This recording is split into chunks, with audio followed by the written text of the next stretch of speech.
Hola, buenas tardes a todos. Vamos a empezar con esta charla que hemos titulado Actuaría en la Academia. Nuestro invitado del día de hoy es el doctor Roberto Bárcenas Curtis, es investigador postdoctoral de la Facultad de Ciencias de la UNAM.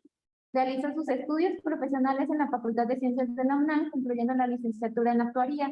Obtuvo los grados de maestría en el 2014 y doctorado en el 2020 en ciencias con especialidad en probabilidad y estadística, ambos en el Centro de Investigaciones en Matemáticas y Guanajuato. Ha realizado estancias de investigación en la Universidad de los Andes, Colombia, y de Taos, no sé si lo estoy pronunciando bien, de Arabia Saudita. Ha sido consultor de la Dirección Operativa de CONAMAR, México. Actualmente es investigador de la Facultad de Ciencias en la UNAM, integrado al proyecto Métodos Estadísticos en la ciencia de datos con aplicaciones a ciencias de la salud. Bienvenido, doctor Roberto. Es un Bueno, gusto perfecto. tenerlo. Muchísimas gracias, de verdad que te agradezco mucho. Pues bueno, le agradezco a la maestra Miriam esta invitación. Pues nos conocemos de ahí de CIMAT ya hace tiempo, entonces pues bueno, yo con gusto acepté la invitación. Entonces ahorita, ¿cuánto dura la clase? ¿Cuánto sería el tiempo que tenemos para la plática? Serían como 45 minutos, más o Ah, menos, perfecto. Bueno, entonces vamos a para que darle haya prisa. sesión de dudas. Sí, Perfecto, sale. vamos a darle prisa. Entonces les voy a compartir algo por ahí que tengo preparado. Ah, no, ya hasta el final. Entonces se supone que todos ahorita ya estamos viendo mi pantalla, ¿no? Sí, ya. Estamos viendo la presentación, entonces espero que entonces sea útil. Al final, yo creo que la charla la preparé para ustedes, para los estudiantes. Entonces, pues bueno, bien titulada Estadística en la Academia por pues mis antecedentes de formación. Entonces, por ahí un poquito del antecedente, el background que me gustaría compartirles. Primero, igual, pues si ya estamos en esa carrera, pues debemos saber de qué va. Entonces, no está mal recordarlo, que pues al final yo siento que es una carrera distinta, es una carrera bonita porque integra muchas cosas, ¿no? Es una carrera que, pues sí, es una que está dentro de la disciplina de las matemáticas, la actuaría, en donde se pueden utilizar métodos estadísticos financieros para evaluación de riesgos. Aquí subrayo esa palabra de riesgos. En industrias, pues pueden ser de diversa índole, pero generalmente pues es en seguros y en finanzas, ¿no? Es donde siempre vamos a escuchar que andan buscando actuarios. Ahora, ¿qué aplicaciones tiene? Pues para medir impactos financieros presentes y futuros. Y aquí les pongo, por ejemplo, qué materias, ¿no? ¿Qué materias se puede, o sea, porque al final, pues, como se estructuran y cómo están organizados los planes de estudio, pues uno al principio dice, pues como que ¿para qué veo esto, no? ¿Para qué después llevo economía? ¿Para qué cursar actuariales? Todo eso. Entonces, pues bueno, van secuenciadas y pues están ahí por una razón. Entonces, en esos impactos financieros, ¿qué vamos a necesitar? Pues sí, de demografía, finanzas, economía. No sé si ustedes llevan contabilidad en algunos planes, en algunos instituciones de actuaría, si se lleva matemáticas financieras, claro, seguridad social y pensiones, ¿no? Esto es como que la parte actuarial. Pero también está lo que lleva análisis de datos. ¿Qué van a necesitar? Pues programación, minería de datos, esto nuevo que le llamamos analytics, otro término también muy utilizado, un buzzword le llamamos big data, que igual pues por ahí también, o sea, sí se tiene que ser cuidadosos en la utilización. A mí me gusta mucho esto que es aprendizaje estadístico porque es a lo que me dedico, ciencia de datos. También viene otra parte que es optimización de procesos. ¿Qué vamos a usar? Pues investigación de operaciones, teoría de control, teoría de optimización, análisis numérico, ¿no? Entonces, eso es importante que sepamos dónde estamos, qué materias vamos llevando y hacia dónde las podemos llevar, cuál es la aplicación, la aplicabilidad. Ahora, no sé si ustedes han visto estos memes, infografías, todo esto de, pues, sobre todo pensando que a veces es un término en donde tú cuando te preguntan, oye, ¿qué estás estudiando? Pues actuaría, ¿no? O soy actuario. Entonces, muchos sí lo ligan como que a la parte mucho de la abogacía todavía, muchos realmente lo desconocen, y aquí les pongo, ¿no? Un pequeño meme cómo nos vemos, o cómo nos ven y cómo nos vemos, ¿no? Como un estudiante de actuaría, de que, como quién es, lo que piensan otras carreras acerca de nosotros, los negocios, ¿no? Que nada más estamos como que haciendo esas apuestas en cuanto a los riesgos. Realmente cuando te contratan, o sea, ¿qué perfil están contratando? Lo que piensan mis amigos también cuando les dices, ¿no? Que están en otras carreras y tú en actuaría. Lo que uno piensa cuando se meta actuaría, ¿no? Que pues vas a llenar ahí el bolsillo y realmente cuando estás estudiando, sobre todo en los primeros semestres, pues ahí estás atiborrado de libros, ¿no? Eso es lo que les quería compartir. Entonces esta la brinco porque pues ya más o menos ya me presentaban, yo le agradezco esta presentación que habían hecho. Mi formación y mi perfil pues van de, sí, estudio actuaría, pero también yo me considero un actuario no estándar en el sentido de que me fui a la parte de estadística, ¿no? Yo lo que, mis últimas materias, todo eso, pues me dirigí más al área de estadística, ¿no? Entonces, y pues mi formación ha sido hacia la academia de mi maestría, doctorado y postdoctorado, ¿no? Entonces, esos son lo que aparece ahí en esa mini biografía. Entonces, ¿qué les voy a platicar y qué me gustaría que se llevaran? Pues, me gustaría que se llevaran también esta parte de la apertura y de que no necesariamente, o sea, los caminos te van llevando hacia donde tú lo pensaste en un principio. Eh, en cuanto a lo que yo les contaría son al menos 4 problemas que he podido trabajar, igual y le corto antes, ya para igual, para pasar a una serie de preguntas.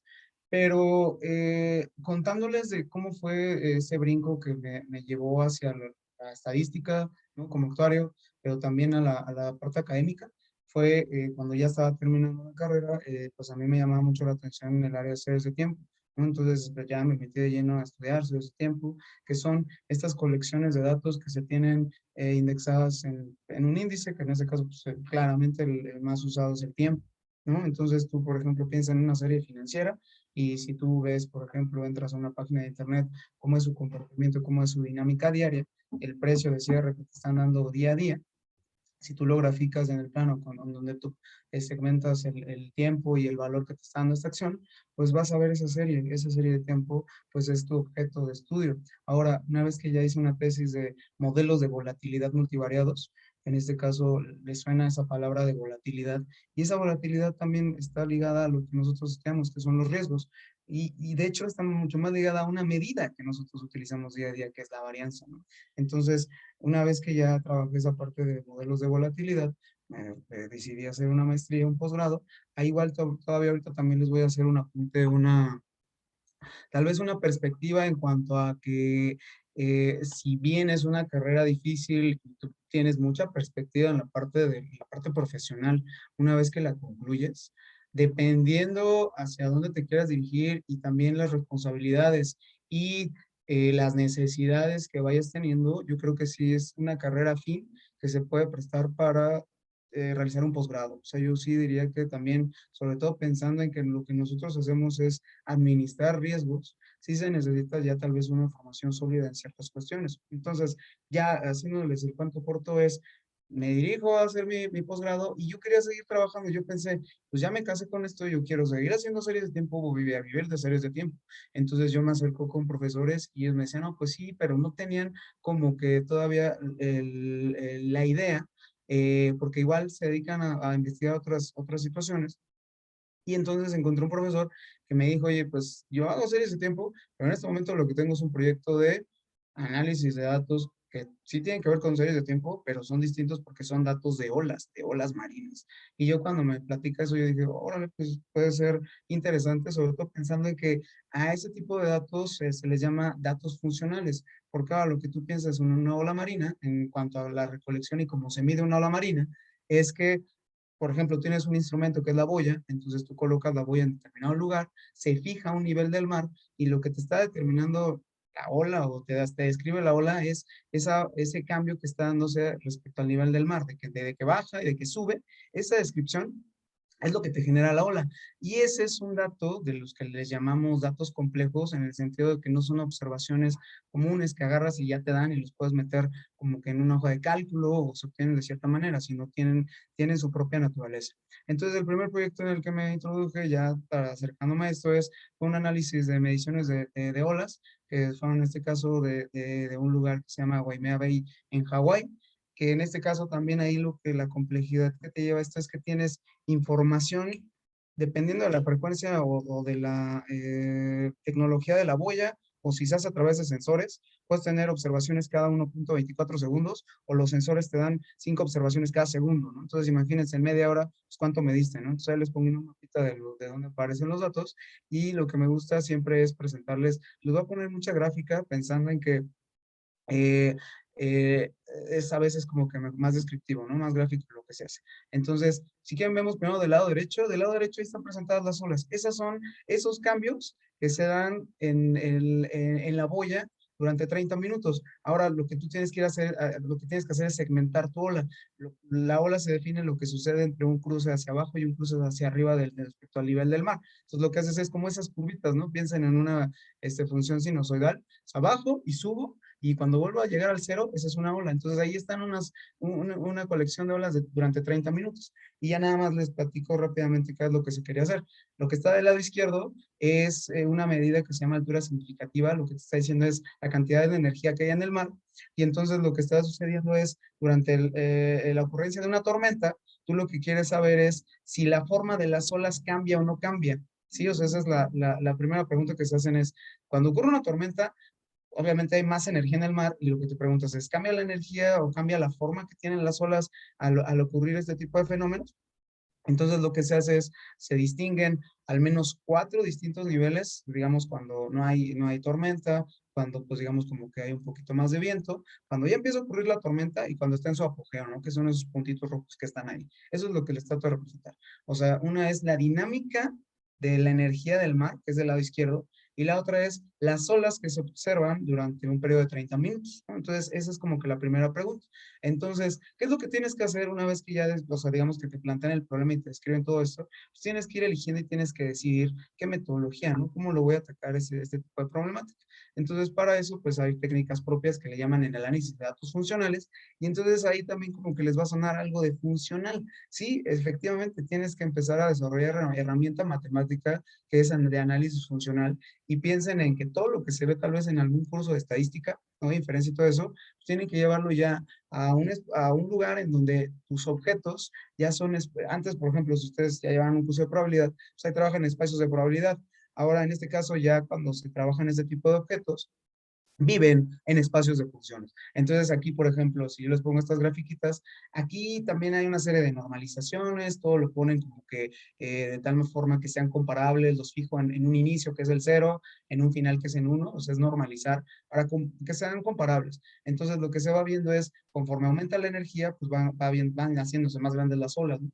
La segunda pregunta es, dado una colección de olas, ¿tú las puedes distinguir? O sea, ¿eres capaz de distinguir? Obviamente, si les pongo las en grueso, les pongo muchas olas, pues sí las van a distinguir. Pero el punto es cuando nada más tengas poquitas olas o tengas algún objeto que es como que a veces como que el problema difícil. De hecho, más adelante lo vamos a ver. Y aquí el punto es que utilizas tal vez como bloques constructores, utilizas bases de funciones o utilizas algo que se llaman las componentes principales, que igual seguramente lo verán en algún curso de estadística, pero son componentes principales funcionales. Es decir, tú lo que haces es diseccionas o desmenuzas cada uno de tus objetos, de tus olas, y desmenuzas lo que puedes medir, y al final el problema es caracterizar olas de tormenta. Ese es el problema. Y bueno, uno ya después, cuando ya empieza a trabajar en la parte de investigación, pues al final todo esto que produces, pues tienes que llevarlo a una publicación, un artículo. Entonces, afortunadamente con el trabajo, y la verdad, aquí hay mucha guía, hay mucho apoyo, tienes que acercarte mucho a un mentor, que en este caso puede ser tu director de tesis o tus colegas, que en este caso ellos ya saben. Entonces, por eso también a veces como que en este ámbito está padre, porque te van guiando, te van llevando, te van enseñando. Al final hay una parte de aprendizaje, y sobre todo pues tienes que trabajarlo mucho desde la parte de crearlo, que es la parte de programación, y ya después cuando escribes, ya ni qué les digo, ¿no? Entonces, este es un trabajo que se pudo publicar ahí ya cuando yo estaba empezando, terminando la maestría, después de casi un año, empezando el doctorado. ¿Qué sucede? Que igual, normalmente uno trae la idea de, pues me voy a quedar con análisis de datos funcionales, quiero dedicarme a análisis de datos funcionales, ahí le voy a entrar. ¿Qué sucede?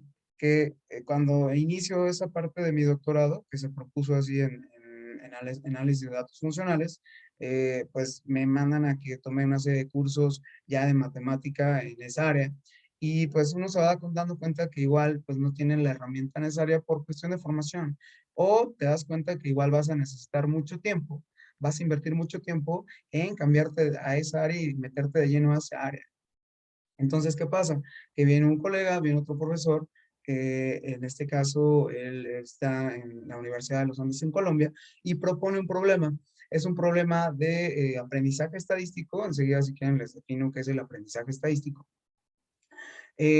Posiblemente lo han escuchado con otro nombre, ya sea en el contexto común que le llaman machine learning o reconocimiento de patrones. Es otra forma de llamar al aprendizaje estadístico.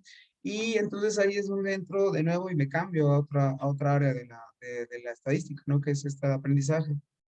Aquí creo que les platico más o menos de qué va el aprendizaje estadístico. Para fines prácticos es el arte de instruirse a través de ejemplos. Eso obviamente lo hace a través de una máquina, ¿no? Tú lo que haces es, le vas alimentando a un algoritmo, a la máquina, a la computadora, a través de datos, a través de ejemplos, y lo que tú pretendes es que vaya aprendiendo, que vaya entendiendo una regla sin que tú lo tengas que programar explícitamente. Y entre más información tenga, mejor va a ser determinada tarea. En este caso, aquí el aprender pues posiblemente son tareas como regresión o clasificación, ¿no? Entonces hay un libro que a mí me gusta mucho, que es el de The Nature of Statistical Learning Theory, que es del autor Vladimir Bacnik, que es también como que de los padres del aprendizaje estadístico, y te dice, ¿no? Nada es más práctico que una buena teoría, ¿no? Entonces, a veces, pues uno siempre es como de, ah, no, pues que yo ya voy a la aplicación, yo me dedico a aplicaciones, yo voy directamente como que a aplicarlo, y no me preocupa tanto el teorema, no me preocupa tanto lo que dice el resultado, pero en tanto tú puedas dominar esta parte, a veces como que tus soluciones son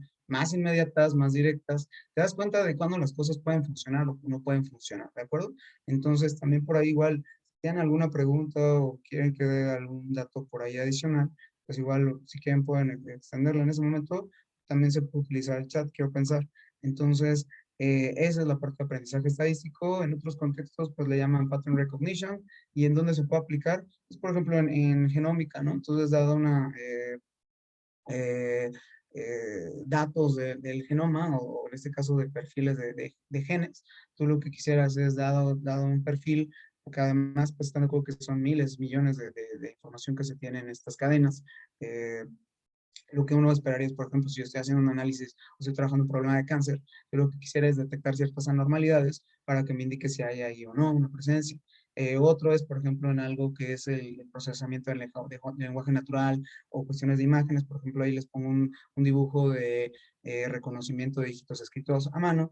Y uno de los también más utilizados este es como reconocimiento de objetos. En este caso también puede ser reconocimientos faciales, etcétera, ¿no? En todos estos lados se utilizan. ¿Y de qué va? Tú lo que tienes es que dotar a tu instrumento de una serie de medidas, de características, de variables, y una vez que ya lo alimentas, tú lo que quieres es que te dé una respuesta, que te dé una salida, que te diga, ah, pues esto es una naranja, esto es un plátano, este es el dígito 9, y no es el 7 que en algunas veces podría parecerse, no es el 3, es el 8, que sea capaz de distinguir tu algoritmo, ¿no? Esa parte. Entonces, ya en la parte de aprendizaje estadístico, eh, se puede ver o se puede pensar, yo lo llamaría, sí, aprendizaje, que en este caso son algoritmos y técnicas diseñados para aprender de los datos, y a veces lo piensan como un subcampo de la inteligencia artificial. La inteligencia artificial también es esta disciplina que va de crear sistemas que toman decisiones de forma autónoma, llámese clasificar o hacer regresión, ¿no? Ahora, visto como ese subcampo, tiene muchísimo que ver con la estadística, o sea, se alimenta principalmente de la estadística, porque todos los resultados van de esto. Nada más ya contarles que cuando ya terminé mi doctorado, sucedió precisamente lo de la pandemia, ¿no? Entonces uno termina como que el doctorado y muchas tal vez de las opciones que uno tenía pensado pues como que se van cerrando por la misma situación. Entonces ahí tuve la oportunidad de incorporarme a un proyecto de investigación como postdoc en la Facultad de Ciencias de la UNAM. Y ese proyecto inicialmente estaba pensado como aplicaciones estadísticas a ciencias de la salud, pero una vez que sucede también la parte de que se empiezan a presentar situaciones y empiezan a brindar datos acerca de la pandemia, pues era como que pues moralmente una obligación de decir, pues si te están dando datos, pues ¿por qué no analizarla, no? Entonces cuando se platicó extender este proyecto a pues también tratar datos de la pandemia, se pensaba en información o en tableros, estos donde utilizabas o los llenabas tú en línea, de tal forma que más o menos fueras previniendo cuál era el riesgo que podría tener una persona para padecer la enfermedad, ¿no? Entonces tú empezabas, aquí por ejemplo les muestro uno que eran de estas, de las universidades Estados Unidos, que fueron las más activas, ¿no? Una que no sé si la escuchaban, que era la de John Hopkins, ¿no? Entonces tú lo que hacías era, entrabas como que a estos lugares y había dos cosas. Uno que era toda la numeralia de la pandemia, ¿no? De todo el seguimiento de cuántos casos, etcétera, pero también había otra parte como que la parte más médica, pero también más parte preventiva, y una de ellas eran estos calculadores de riesgo, ¿no? De mortalidad. Entonces tú lo ibas llenando con la información, podías ser tú mismo, tus familiares, ¿no? Sobre todo si te preocupaba mucho la familia, ¿no? Padres, abuelos, tíos. Entonces tú lo podías ir llenando con cierta información y pues te podías mantener al tanto de cuál era realmente el riesgo de padecerla, ¿no? O en este caso de desarrollar una enfermedad grave. En ese caso, lo que utilizamos fue unos datos que nos dieron del sistema de enfermedades respiratorias, el sistema de vigilancia de enfermedades respiratorias, que es el CISBER, que fue un conjunto de datos que le proporcionaba la UNAM. Y entonces ahí venían una serie de características que venían de dos casos. Uno que eran la parte son variables sociodemográficas y otra era parte clínica, ¿no? Cuando ya la persona, ya en este caso lo que se tenían era datos de pacientes positivos a la prueba en este caso de una prueba PCR de COVID, y entonces ahí ya se les hacía el seguimiento, se les empezaba a tomar todas sus variables clínicas. ¿Y cuál era el objetivo? Era pues cuantificar los riesgos o caracterizar los riesgos a que una persona pueda desarrollar una enfermedad grave de COVID. Entonces, eso es lo que se empezaba a hacer y si se dan cuenta, vuelve a aparecer otra vez la parte de riesgo. O sea, si estamos en esta carrera, siempre seguramente, dependiendo en el área que se estén o en la empresa o donde sea, pues seguramente pues es muy afín el cuantificar o tratar de analizar esto, ¿no? Entonces, ¿qué se hacía? Pues primero, pues se tenía como que cierta información y gran cantidad de información. Entonces, ¿qué les va a llevar o qué es lo que van a requerir tal vez en las primeras etapas? Pues siempre manejo de datos, limpieza de información, que no necesariamente es que yo te diga, siempre te va a llevar el 90%, siempre vas a destinar tu 80%.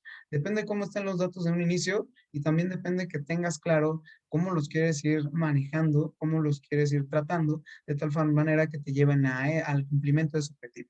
¿Sí está bien? Entonces aquí la ventaja es que pues al menos la información pues sí estaba bien agregada, ¿no? Sí, en algunos casos al menos pues trataban de llenar o sea, de la mejor manera todos los datos, pero también nos íbamos dando cuenta pues que había algunas deficiencias. Pero entonces, ¿qué es lo que se hace? Pues se van tomando decisiones de tal manera que pienses, esta variable realmente, aunque sean datos faltantes o que sean datos que tienen ruido, me van a servir para lo que yo quiero ir haciendo siguiente etapa, y si no, pues una de dos, puedes hacer estas imputaciones o puedes hacer alguna manera de interpolar, etcétera, para completar esto, o de plano, pues los vas a truncar, los vas a cortar.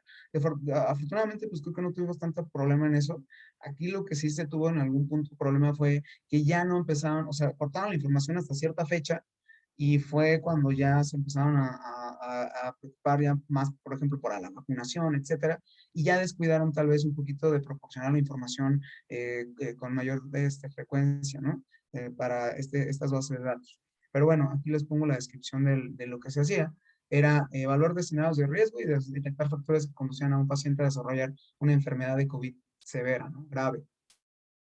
Aquí cortamos hasta toda la información donde pues se tenía casi completa, que eran igual, fue empezando la pandemia, ¿no? O sea, pasando casi como meses. Se tenían igual 516,000 y aquí ya nada más consideramos pacientes positivos porque era quienes se les pudo dar seguimiento y eran de dos casos, ¿no? Que eran los pacientes que se consideraban ambulatorios, ¿no? Que en este caso eran los pacientes que los mandaban a casa, ya nada más para monitoreo, y los otros eran pacientes que sí requerían hospitalización.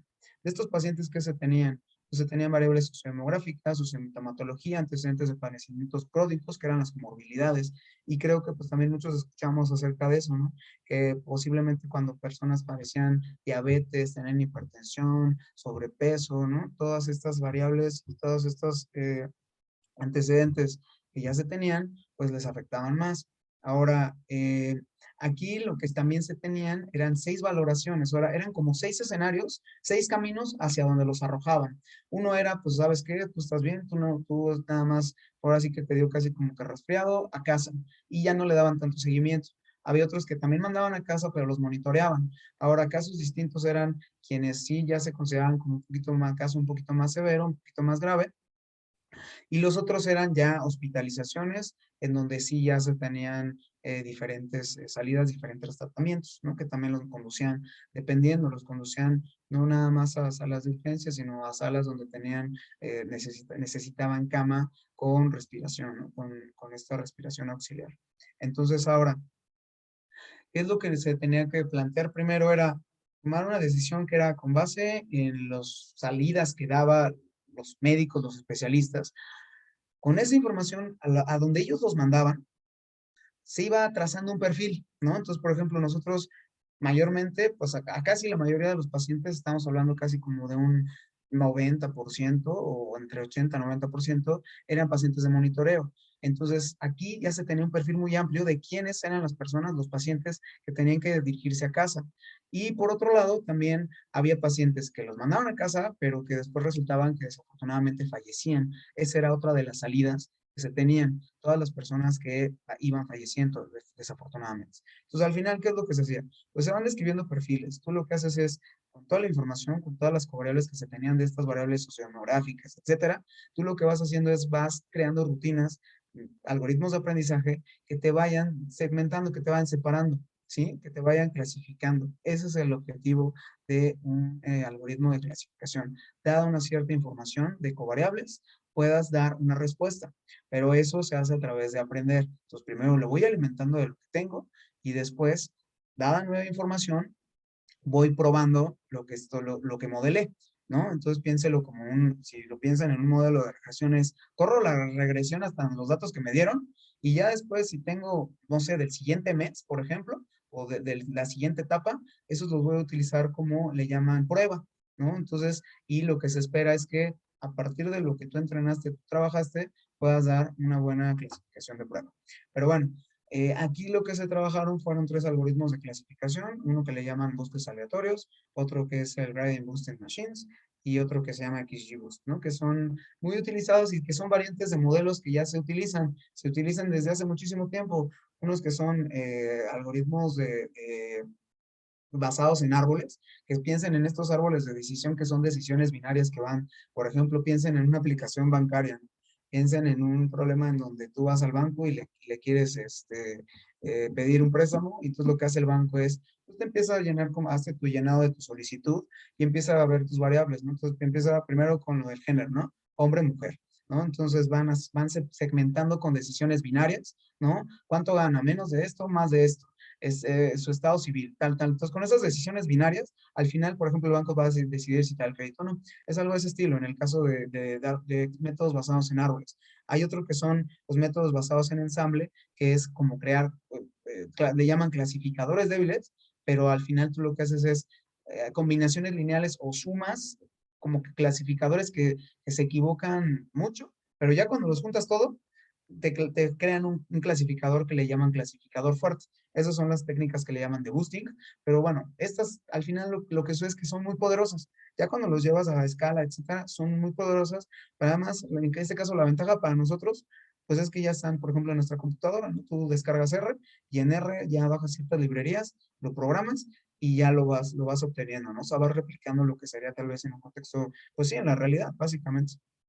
Entonces, ¿qué ventajas también te dan este tipo de metodologías que te van dando luz a cuáles son las variables importantes, ¿no? Cuáles son las decisiones importantes que se tomaron cuando se recolectaba la información. Una de las decisiones importantes fue el hecho de que en el triage, ¿no? Que es cuando te recibían, ya cuando te resultaba tu prueba positiva, que ellos te indicaran, este es un paciente que puede ser de riesgo o es un paciente que va a casa. Esa era una decisión fundamental y esa es una decisión que tomaron los especialistas, pues con el aprendizaje, así tal cual, o sea, pues, así que en el día a día, o sea, en la vida, así lo aprendieron, o sea, conforme iba dándose la pandemia, ellos iban aprendiendo. En este caso, pues ya eran, generalmente, pues se suponía que eran médicos especialistas, ¿no? Que los que bajaban, pero pues también mucha parte de quienes apoyaban y estaban ahí ahora sí que adelante, ¿no? En el frente de la pandemia. Entonces, se encontraban muchas asociaciones y sí, precisamente sí había una cuestión de la parte de la edad, eran factores que era edad, género, la parte de comorbilidades, pero también influía mucho el tiempo en el que pasabas de tal vez sentirte bien, ¿no? Porque además esta era una enfermedad multifactorial, multisistémica que afectaba principalmente las vías superiores, pero entonces tú podías estar de cierta manera bien, pero de repente en algún momento era fulminante porque de repente te empezaba a faltar el aire y están de acuerdo que esas medidas que era la parte de la oxigenación, pues era clave, ¿no? Entonces, pues bueno, al final se sacó un trabajo, se pudo publicar un trabajo, este pues fue como que recientemente en donde se hizo todo este tipo de investigación y al final muchas de estas iniciativas pues ya son aceptadas, ¿no? O sea, como que ya también hay un campo de trabajo, mucha aplicabilidad en lo que tiene que ver con medicina. Entonces, tal vez no desde el principio cuando les dijo, oye, ¿dónde va el actuario? Pero yo creo que también en lo que tenga que ver con en la parte médica, también es un buen campo de trabajo, ¿no? Entonces, eso es lo que les platicaba del COVID. Y ya creo que esto sería lo último que les platicaría, que es lo que trabajé recientemente, que es ahora analizar de datos de pacientes de Parkinson. Entonces, la enfermedad de Parkinson, pues sí es una enfermedad neurodegenerativa, no es una enfermedad que ocurre en el cerebro, de tal manera que hay ciertas sustancias que le llaman neurotransmisores, que dado que el cerebro es el que se encarga de hacer muchas, o más bien casi todas las actividades que tengan que ver con el movimiento o sensoriales, una afectación en ese lugar, pues es fatal, ¿no? Entonces aquí, por ejemplo, les muestro una imagen de un electroencefalograma, de cómo es la visión de las imágenes, de cómo se ve un paciente con un funcionamiento normal y qué es lo que sucede cuando se empieza a desarrollar esta enfermedad, el Parkinson, que es una falta de el desarrollo de un neurotransmisor que es la dopamina. Y la dopamina lo que te permite es que tú puedas transmitir las señales del movimiento, ¿no? O sea, si yo quiero ahorita cambiarle el slide, pues yo ese movimiento, esa señal, yo ya la mandé desde mi cerebro hasta la mano y ya estoy ejerciendo el movimiento aquí en el mouse, ¿no? Entonces, lo que sucede, entonces, ¿qué pasa? Que hay como que ciertas sustancias, yo lo pienso así como que empiezan a tapar, a tapar los conductos en donde debería como que crearse el que le llaman ganglios basales, se empiezan a tapar con ciertas proteínas, ¿no? Son proteínas que el cuerpo empieza a generar, pero que impiden que se genere lo que debería, que es la dopamina. Entonces, es lo que le estaba presentando yo aquí en esta imagen. Nada más que si se dan cuenta, pues necesariamente pues uno ya desafortunadamente va a hacerse este tipo de pruebas o este cierto tipo de imágenes cuando desafortunadamente ya está desencadenada, ¿no? Entonces, como les decía, la enfermedad de Parkinson es ese el trastorno neurodegenerativo que afecta mayormente el comportamiento, perdón, el movimiento, pero también afecta otras funciones del ser humano. Sobre todo porque como se encarga también de otras tareas que pueden ser, por ejemplo, desde el habla hasta la deglución, ¿no? Que es comer, pues uno también pues ya va padeciendo de eso. Generalmente cómo se detecta, ¿no? Se detecta cuando ya empieza a haber una sintomatología de temblor, pero eso igual ya es como que muy avanzado. De hecho, curiosamente también lo que te empieza a suceder es que estás muy rígido, ¿no? O sea, como que no te puedes mover bien, que es esa parte de le llaman la dificultad de realizar movimientos voluntarios. Hay lentitud, esa inestabilidad postural y un aspecto que también a veces es clave es la parte de la alteración bucal. Y ahí va ligado al trabajo que en este caso nos puso una colega, en donde ella tuvo la oportunidad de participar en un proyecto con especialistas de análisis de señales de voz, en donde se tiene la noción de que uno cuando empieza a desarrollar temprano esta enfermedad de Parkinson, empieza a tener esas alteraciones y empieza a verse modificada tu habla o tus cuerdas, ¿no? Vocales. Entonces, pues detectan estas como disfonia, hipofonía, ¿no? Que son cambios en tu voz. Y eso puede ser un marcador o una herramienta auxiliar para que tú puedas detectar el Parkinson. Esa es como que la tarea. Puedes usar, la pregunta fue, ¿podemos usar mediciones de las señales de la voz para saber si una persona tiene Parkinson? Ese es un problema difícil. Ese no se resolvió, o sea, porque ese pues igual requiere un poquito más de inversión, más de tiempo. Ese no se trató, pero lo que sí se trató es para pacientes que ya fueron detectados de Parkinson, lo que se les hizo es ese mismo seguimiento de las señales de la voz para tratar de ver la severidad y cómo va evolucionando su enfermedad. Dado un tratamiento, una medicación, ver cómo se va dando, cómo va evolucionando. Eso aquí les pongo pues como que el antecedente de pues por qué se puede utilizar el habla. Pues porque tiene información relevante, pero también hay teoría que ya te permite resumir una señal de la voz en determinadas cantidades, en determinadas variables, que esas te sirven para poder o intentar decir si hay un cambio en la voz, y esa asociación del cambio en la voz, tú lo puedes tratar de relacionar con una medida de la severidad de la enfermedad de Parkinson que le llaman la UPDRS, ¿no? Que es la Unified Parkinson Rating Scale, aunque es una escala de medición del Parkinson unificada, porque esa se trata que sea, pues, ahora sí como mundial, ¿no? O sea, es un consenso de los médicos. ¿Qué datos utilizamos? Utilizamos unos datos de repositorios. En este caso, a veces también nos alimentamos de datos libres. Es un repositorio de la Universidad de California en Irvine. Ese es un que le llaman el UCI, que está en Internet. Tienen una gran cantidad de datos. Es como un Kaggle, pero pues un poquito, pues, aunque no va como a competencias, sino para proporcionar datos de acceso libre. ¿Qué se tienen? Se tiene un estudio longitudinal de 42 pacientes que fueron estudiados durante 6 meses. Nada más que ahí la bronca que se tiene de esos 42 pacientes en 6 meses es que no se les está estudiando semana a semana. A esos pacientes nada más en clínica los vieron 3 veces, perdón. Durante 6 meses solo acudieron a la clínica 3 veces.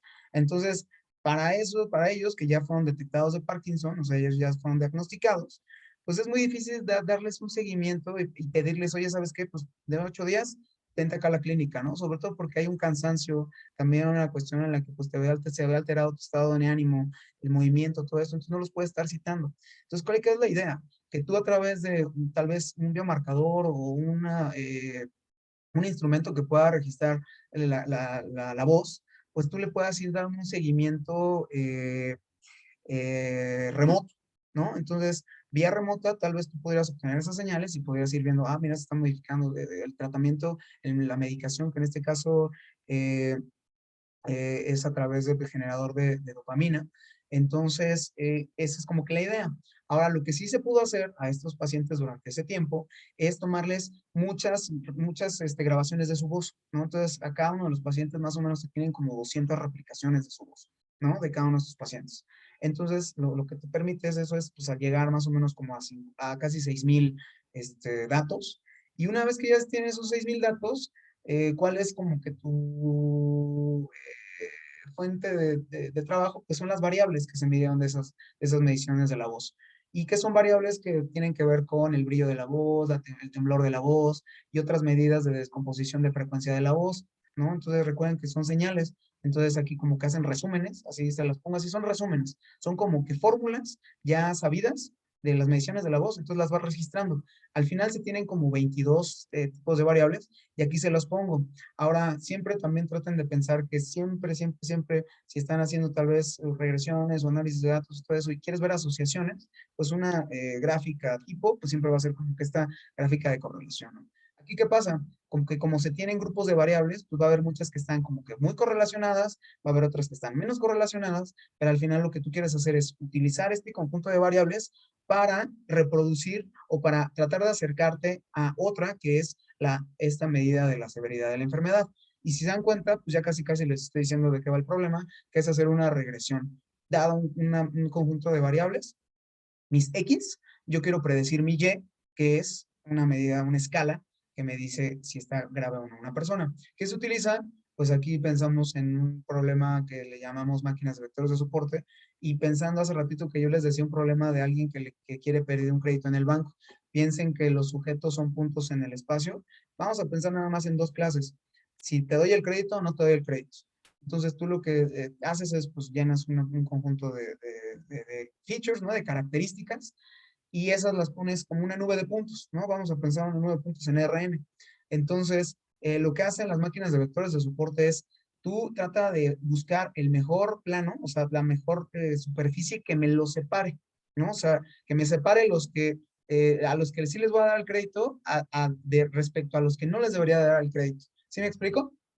Entonces, aquí, por ejemplo, pues en dos dimensiones, pues es claro, ¿no? O sea, yo tengo los circulitos y estos cuadritos, entonces yo quiero encontrar la recta óptima que me los separe de la mejor manera.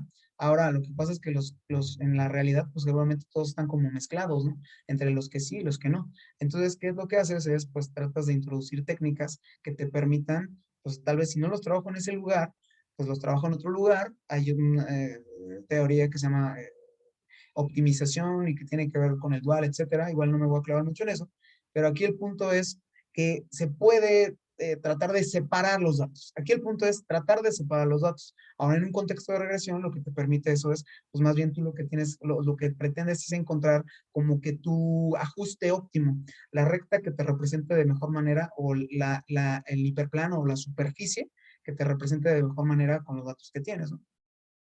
¿Qué ventajas tiene o por qué se utilizan este tipo de métodos? Porque tienen como que dos partes. Uno que es la teoría, el hecho de que se formulan explícitamente, tienen una cuestión teórica fuerte, pero además tienen una interpretación en el sentido de que, qué es lo que haces? Dado un conjunto de puntos que yo quiero separar, por ejemplo, aquí ya les pongo kernel trick, ¿no? Que es yo quiero separar los puntos azules de los que están alrededor, que son los rojos. Si yo lo quisiera hacer con una línea recta, pues ni loco, ¿no? No se puede hacer. Entonces yo lo que tendría que hacer es como una superficie circular, ¿no? Entonces, esa circular, pues yo lo veo en ese lugar, pero de entrada yo no la conozco. Entonces utilizo un procedimiento que es un procedimiento de kernel, que es una transformación de los datos llevándomelos a un espacio de mayor dimensión, que es, por ejemplo, ya llevándolos a esta esfera, pero me los llevo a una esfera de tal forma que los azules los pongo arriba, los rojos los pongo abajo, y ahí pongo hiperplano, o en este caso sería un plano, que me los divide. Esa es la idea, ¿no? O sea, se dan cuenta como que todo a veces es muy intuitivo. Entonces, ¿qué se hizo en este último trabajo? Pues se propuso, con todas estas medidas que se tienen de los pacientes y las covariables, utilizar una metodología que es de máquinas de vector de soporte, pero tratando de pensar de aproximar esta medida unificada de escala de severidad del Parkinson. Y entonces, ¿por qué se utilizan este tipo de metodologías? Y igual también lo van a ver en un curso de regresión, es que si ustedes tienen mucha correlación, que en este caso era como la grafiquita que les mostraba hace rato de los colores, si tienen variables que están muy correlacionadas, van a tener un problema que se llama multicolinealidad. Y si tienes un problema de colinealidad, seguramente la regresión que vas a hacer en ese caso no va a funcionar. Entonces buscas alternativas. En este caso se utiliza una regresión con vectores de soporte, pero además donde la novedad es introducir mezclas de kernel. El kernel es esa transformación que hicimos hace rato.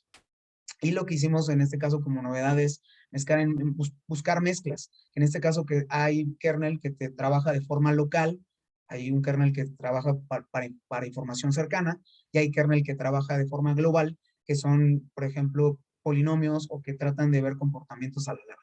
Entonces el punto, bueno, que se hizo eso y al final aquí una de las cosas también a veces que tienes que estar súper pendiente en el caso de ser académico es que siempre te van a pedir, oye, ¿cuál es tu aportación? ¿Cuál es la novedad?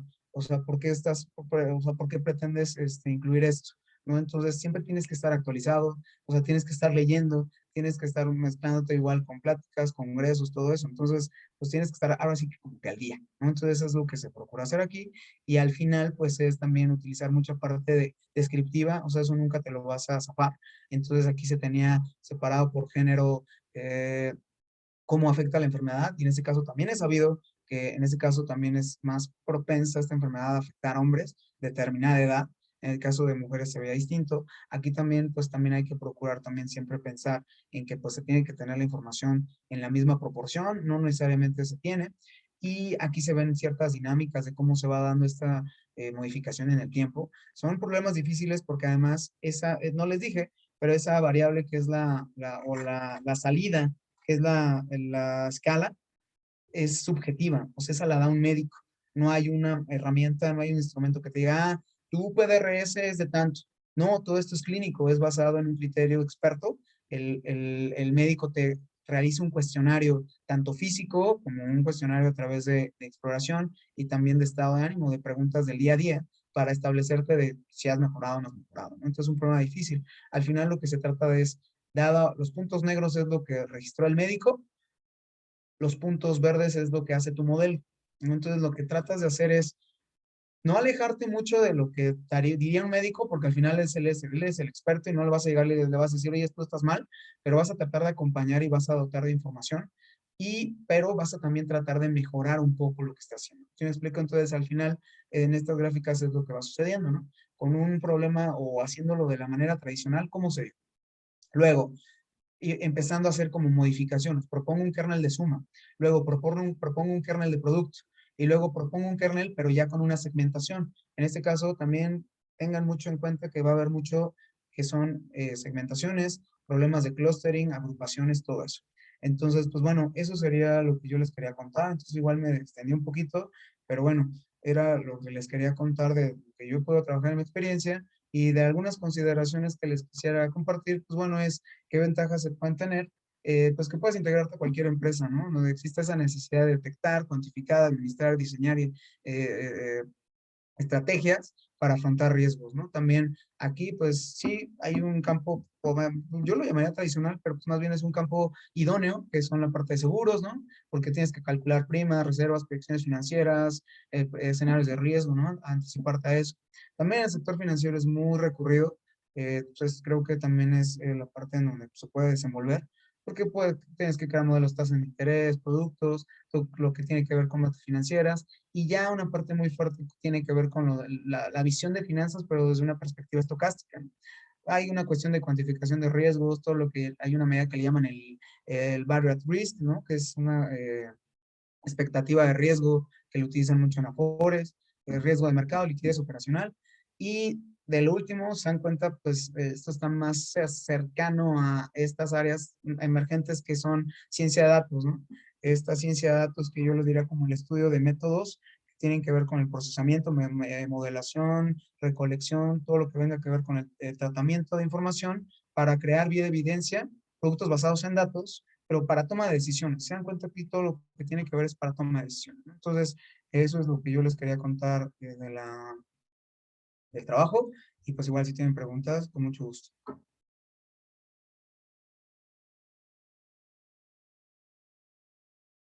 Bueno, bueno, estos son mis datos de contacto. Entonces, no sé.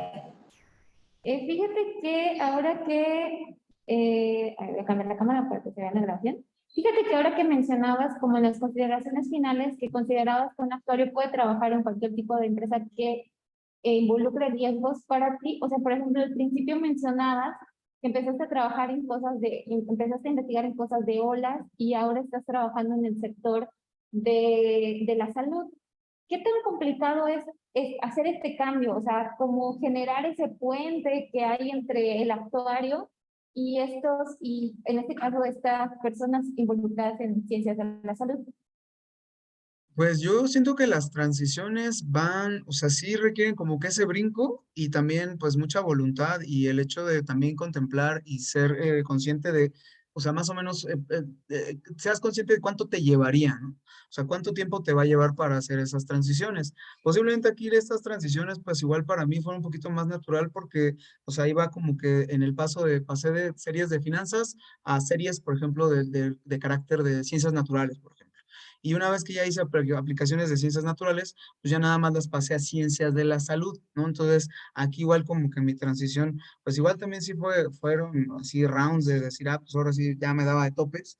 O sea, a veces sí es difícil, pero igual es contemplar eso, ¿no? O sea, tal vez si tú cambias realmente, si estás trabajando, no sé, en actuario en cierto departamento y ya quieres brincar a la parte financiera, pues igual sí, esa parte, lo que tenga que ver con finanzas, pues realmente también pues depende a qué responsabilidad o qué puesto vayas a entrar, porque ahí pues también a veces sí se requiere mucha herramienta, ¿no? O sea, yo sugeriría esa parte y por eso yo sugeriría que en algunos casos pues tomes una maestría, ¿no? O sea, curses una maestría, porque entonces esos cambios pues igual ya no te van a caer tan pesados, ¿no? Ya con un posgrado pues igual ya lo puede ser más llevadero para ti esa transición.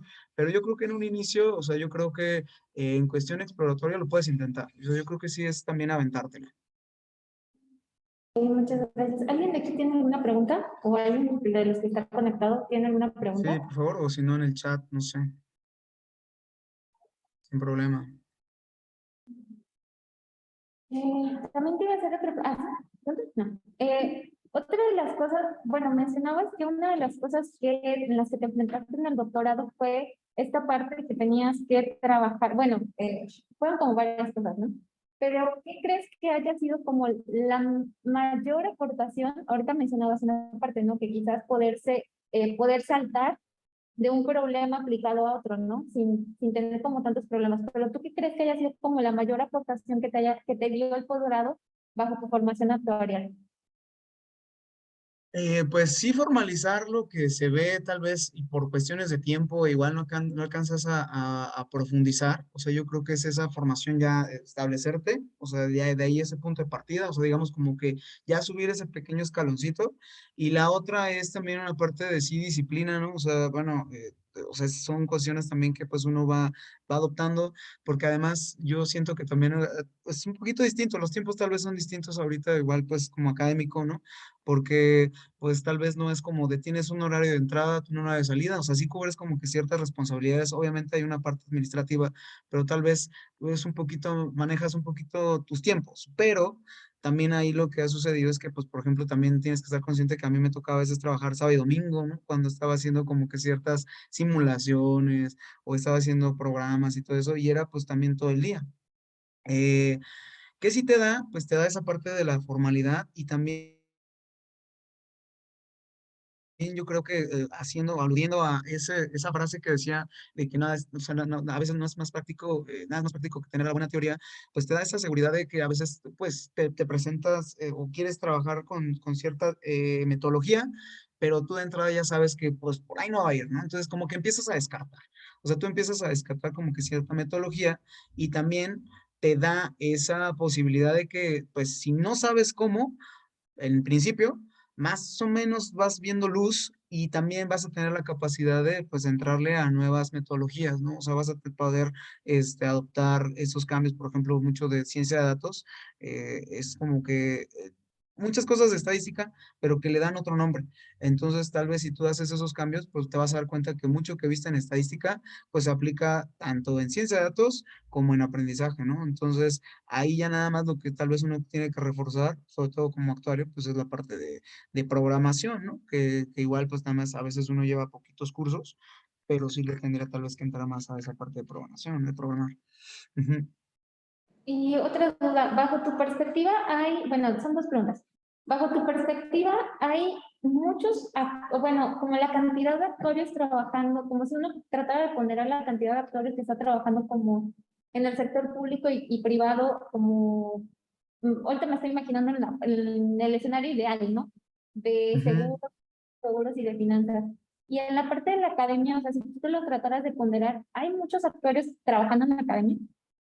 Pues bueno, yo te apuntaría, de hecho creo que otra de las cosas, de las ventajas que tiene actuaría es que te puedes también allegar a otras carreras. Por ejemplo, es que a mí me tocó muchos compañeros que estudiaban actuaría, pero que hacían ya sus posgrados, por ejemplo, muchos en economía, o iban al Colegio de México, o al CIDE. Puedes también acceder a no necesariamente decir, por eso yo decía un posgrado, pero no necesariamente tiene que ser un posgrado de actuaría, pues también hay posgrados de administración de riesgos, pero también puedes acercarte a la parte de economía. Y yo lo que sí vi es que, por ejemplo, puestos en cuestiones del sector público, pues más bien los perfiles a veces son más afines para economía o administración, etc.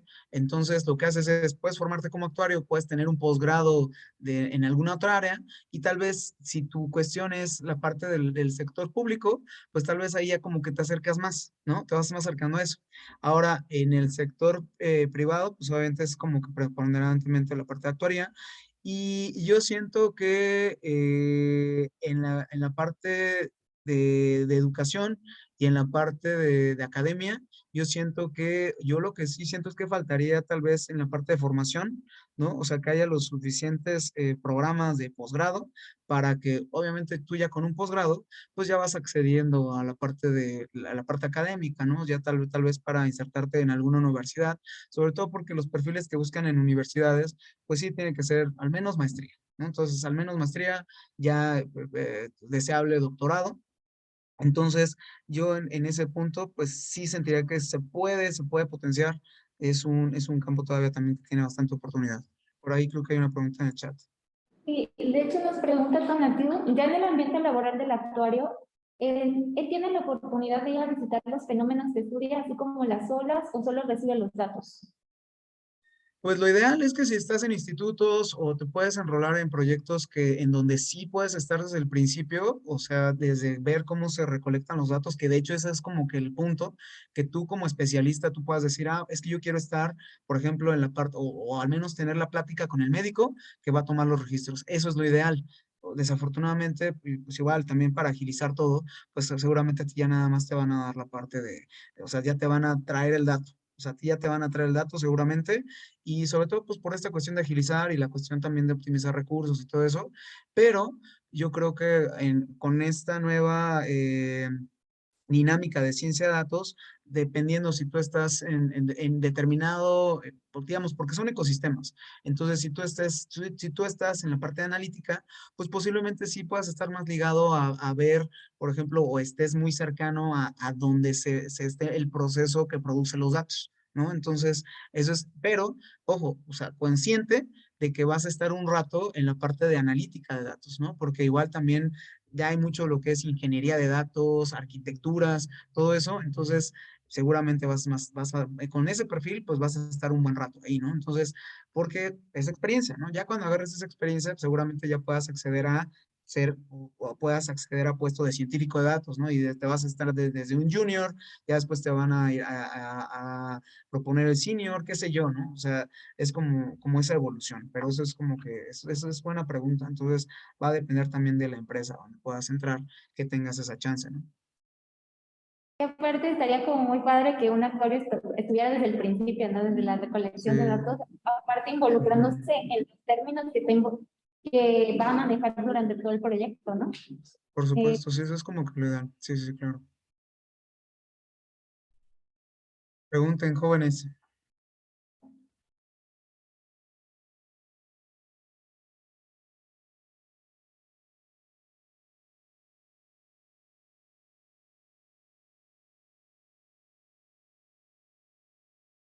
una pregunta, pero ya la resolvimos. Ok, Bueno, muy bien. se me hace como un punto bien interesante la parte de análisis de datos. Actualmente ha habido como un boom impresionante en análisis de datos en empresas donde anteriormente ni les interesaba como esta toma de decisiones a partir de esto. ¿Crees que Ujú. sea un buen espacio de, bueno, un área de oportunidad para los actuarios y en ese sentido, uno debería de concentrarse más en esa área para las necesidades actuales? Pues yo creo que sí sería un área en la que sí tienes que saberle al menos, o sea, de algo. O sea, tienes que, o sea, sería difícil que seas ajeno. Entonces yo creo que en algún punto, o sea, como que sí tienes que aventarte un rato y pues al menos no desconocerla. Ya que de plan, si de plano ves que es un área en la que tú puedes desarrollar, pues te quedes, sobre todo porque sí hay una buena perspectiva, o sea, hay muchos puestos de analista, etcétera, pero entonces viene, volvemos a la parte, ¿no? O sea, com- yo pienso que si eres actuario, o sea, una o sea, es cantado que tienes que hacer ese análisis, o sea, deberías de saberlo, al menos en principio, sí tendrías que saberlo. Ya si te quieres dedicar a eso y meterte de lleno a esa área, pues adelante, o sea, pero yo creo que sí, o sea, es como, pues, no sé, no es una materia como tal, pero yo creo que si se diera en los planes de estudio, o sea, digamos como que se pusieran de acuerdo entre que sí tienen que fomentar esa parte, ¿no? Esa habilidad, yo creo que ya saldrías pues con un poquito más de ventaja con respecto a otras carreras en donde sí de lleno pues ya los avientan a la parte de datos, ¿no? Bueno, te agradecemos mucho esta plática y voy a permitirme leer reconocimiento. La Claro, Universidad ANAH otorga el presente reconocimiento al doctor Roberto Bárcenas Curtis por haber impartido el webinar Actuaría en la Academia, Campus Universitario, 6 de septiembre de 2022 y firma el director académico, el doctor Ricardo Marín Quille. Te agradecemos mucho perfecto. que has compartido con nosotros. Y por último, si alguno de los chicos está como interesado en como conocer un poco más de tu trabajo, ¿podrías poner tu última diapositiva para que te puedan buscar, Claro, por favor? sí, por supuesto. Sí, ahí está, mira. Mi Ok. correo, LinkedIn y no tengo creo que algunas cosas en GitHub, lo voy a empezar a subir porque sí ya es como portafolios en donde tú vas presentando pues tu trabajo, tus programas, todo lo que estás haciendo, pero pues también puedes tener tu página de internet y todo, ¿no? Entonces yo también es como que esa parte de armar un portafolio. Entonces sí, claro, por supuesto. Ok, bueno, le agradecemos nuevamente y muchas gracias a todos los que se conectaron. Perfecto, no, al contrario de ustedes, muchas gracias.